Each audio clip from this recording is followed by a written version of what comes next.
আসসালামু আলাইকুম everyone, welcome to my channel. So আজকে আমি বানাচ্ছি easy masala Puri with a hack. So ফার্স্টে আমি ডোটা রেডি করে নিচ্ছি, যেটাতে আমি জিরার গুঁড়া, হলুদের গুঁড়া ও মরিচের গুঁড়া ইউজ করছি অ্যান্ড সল্ট। অ্যান্ড এখন আমি এগুলোকে লেচি কেটে নিচ্ছি।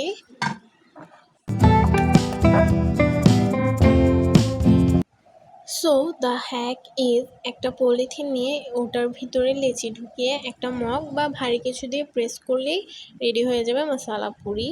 অ্যান্ড এটা এত টাইম সেভিং অ্যান্ড হেল্পফুল, মানে আমাদের মতো স্টুডেন্টস বা গৃহিণীদের এই হ্যাকটা অনেক হেল্প করবে। মানে 20টার মতো পুরি বানাইতে জাস্ট 15 মিনিটস টাইম লাগছে আমার।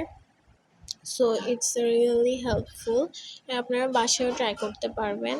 অ্যান্ড এখন আপনারা ভাজলেও বুঝতে পারবেন যে এটা অনেক